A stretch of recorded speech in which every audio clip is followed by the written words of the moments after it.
السلام عليكم، مرحبا بكم في مطبخ سارة. اليوم غادي نحضروا فطائر بحشوة مالحة. فطائر كتجي مقرمشة ولذيذة. فغادي نحتاجو في المقادير 500 غرام الدقيق الابيض مع القليل من الملح وملعقة كبيرة من الزبدة وساشي من خميرة الحلويات. وغادي نحتاجو ايضا الماء للعجن.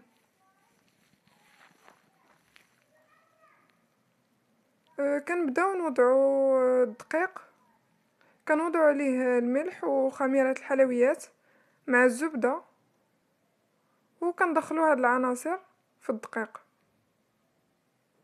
من بعد كنضيفو الماء وكنعجنو جيدا هاد العجين حتى كنحصلو على عجين لين. كندلكوه مزيان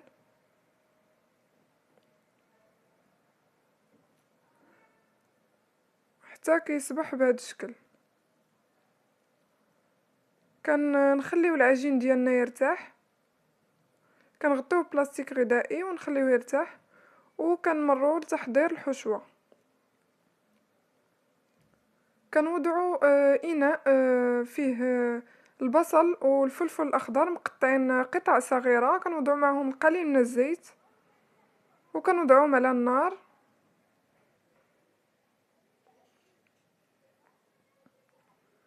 كنضيفوا عليهم التوابل، كنضيفوا الملح، الابزار، القليل من بودرة الثوم، الفلفل الاحمر الحلو، سكينجبير والخرقوم، والقليل من الفلفل الاحمر الحار حسب الذوق. كنوضعوا التوابل على خليط ديال البصل والفلفل وكنخليوه على النار حتى كيتشحر مزيان وكيطيب.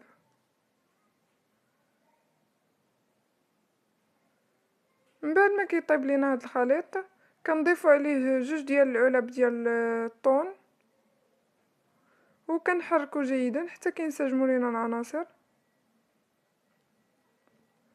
كنخليو هاد الحشوه تبرد وكندوزو كناخدو العجين وكنشكلو قطع ديال العجين دوائر صغيره، كنشكلوها وكنغطيوها بلاستيك غذائي ونخليوها ترتاح واحد 15 دقيقه.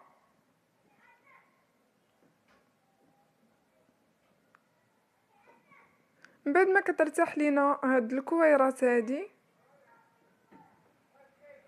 كنبداو كنشكلوها. كناخدو كرة ديال العجين وكنسرحوها جيدا بخليط ديال الزيت والزبدة مذابة. كنسرحو العجين ديالنا وكنوضعوه في داخل الحشوة اللي حضرنا، وكنوضعو عليها شريحة ديال الجبن، وكنجمعو هاد الفطيرة على شكل ديال مربع.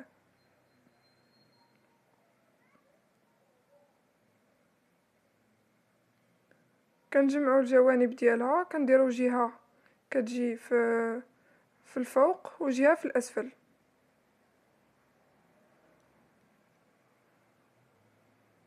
كنسرحو كرة اخرى من العجين وكنوضعو في الداخل ديالها الفطيرة اللي حضرنا وكنجمعو مرة اخرى على شكل مربع بنفس الطريقة.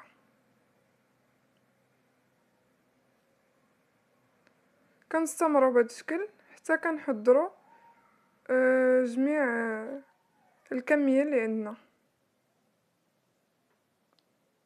بالنسبة للشكل الثاني فكنسرحوا كرة ديال العجين جيدا وكنوضعوا الحشوة على شكل طولي بهذا الشكل. من بعد كنوضعوا القليل من الجبن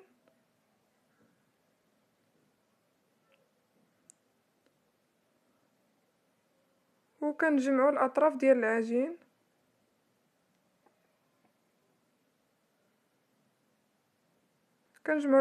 العجين ثم كنكملوا كنلويو هذا العجين على شكل سيجار.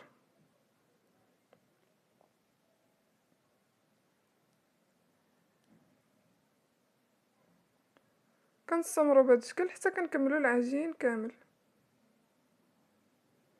من بعد ما كنكملوا هاد العجين كنوضعوا مقلاة على النار، مقلاة تكون سخونة.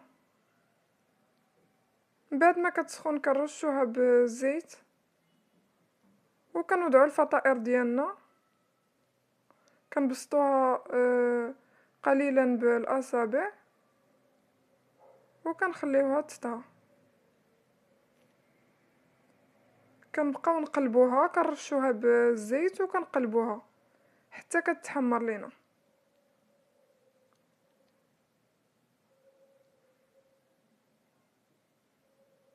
الا بغينا هاد الفطائر تجي مقرمشه اكثر يمكن لينا نوضعوها في لاطه وندخلوها للفرن، ندهنوها بقليل من الزبده المذابه وندخلوها للفرن حتى طيب وتحمر. كنستمروا بهذه الطريقه على المقلاة. كنوضعوا الفطائر كنبسطوها قليلا بالاصابع، ثم من بعد كندهنوها وكنقلبوها حتى كتحمر لينا مزيان.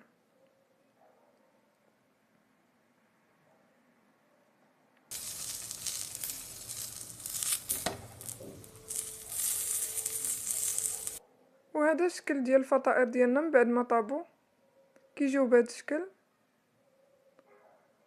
مقرمشين ولذاذ. كيجي من الداخل الجبن كيكون دايب.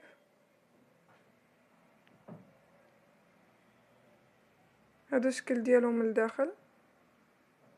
كنتمنى يكونوا عجبوكم وتجربوهم، ونتمنى يعجبكم الفيديو ديال اليوم، وما تنساوش تضغطوا لايك وسبسكرايب وتفعلوا الجرس باش يوصلكم كل جديد.